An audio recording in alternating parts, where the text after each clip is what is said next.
General Augusto Pinochet, president of Chile and strongman reluctant to loosen his grip. Only days before the election of his successor, he announces he intends to retain command of the armed services, the force that lifted him to power in the first place. Despite the implicit threat, Chileans face an unfamiliar choice. Canal 13 presentó Decisión 89. The decision to replace the general with one of three civilians, candidates who know television viewers are voters. Decisión 89. Patricio Aylwin is almost as old as Pinochet, but politically very different. Or Hernan Buchi, a right-winger and Pinochet protege, or Francisco Errazuriz, the dark horse in the race. Anyone who doubted that the medium was the message in this campaign was reminded noisily in late November. The main Santiago television and radio stations came under attack from guerrillas. A bomb in one, machine guns fired at the other. The occasion, Pinochet's 74th birthday. They were just two of a number of violent attacks that punctuated the campaign. Attacks aimed particularly at journalists, at home and at work. Government spokesmen were quick to blame left-wing extremists, but the victims reported attacks from both political wings. All the same, the government found itself in the opposition of providing an office of security for the journalists, many of whom in the past had suffered official persecution.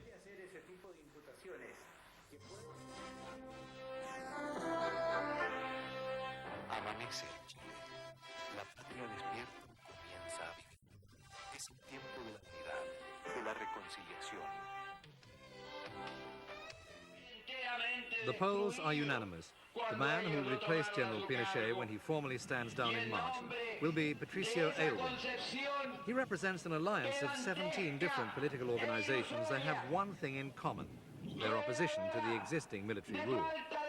In March, it'll be 16.5 years since the overthrow of Salvador Allende and the end to democracy in Chile.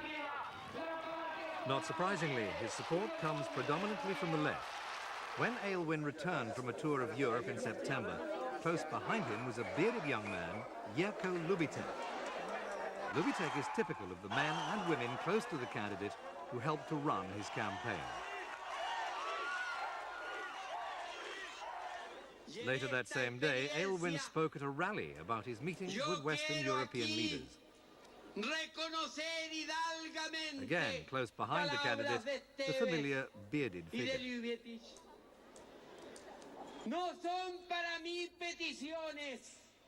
Officially, Lubitec is chairman of the Young Commandos for Democracy. He shares a flat in Santiago with two like-minded colleagues. Until recently, Lubitec conducted his political activity underground. 29, a lawyer, and a former national president of the Students' Guild. October this year marked the first anniversary of the no vote that prevented a further term for Pinochet. Naturally, Lubitec led a meeting of celebration.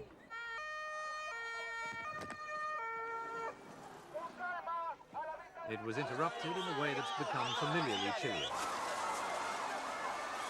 The no vote was not a cause for universal celebration, even a year on. People had gathered originally in the Plaza Italia, but the trouble soon spread to surrounding streets.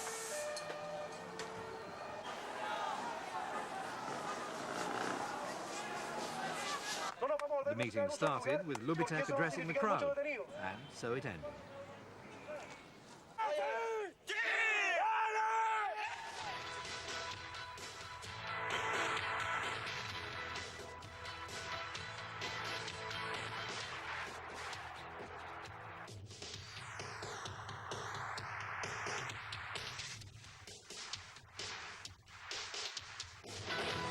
Hernan views the world through the other end of the political spectrum. Little more than half Aylwin's aide. Success came early.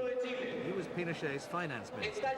His campaign jingle says he's different, but to most voters he's too similar to his former master.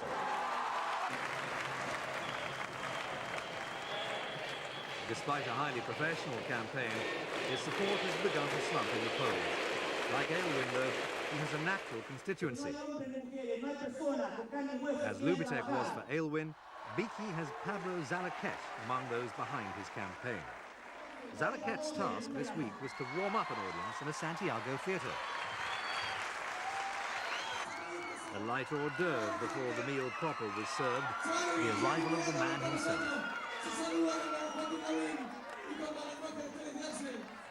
Time then for admiring aides to stand in the wings and to wait for their turn to come. And when the candidate speaks, then one's place is where else but at his feet.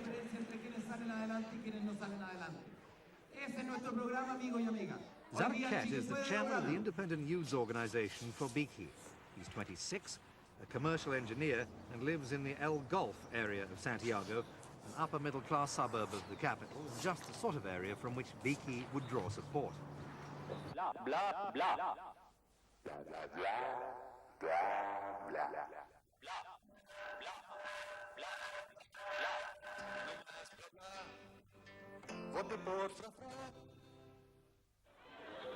Fra is the third candidate, Francisco Errazuriz.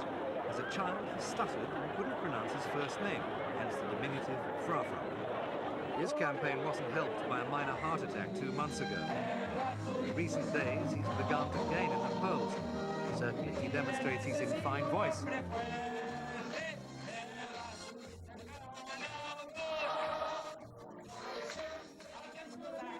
But this election is not likely to be the time for Fra to shine.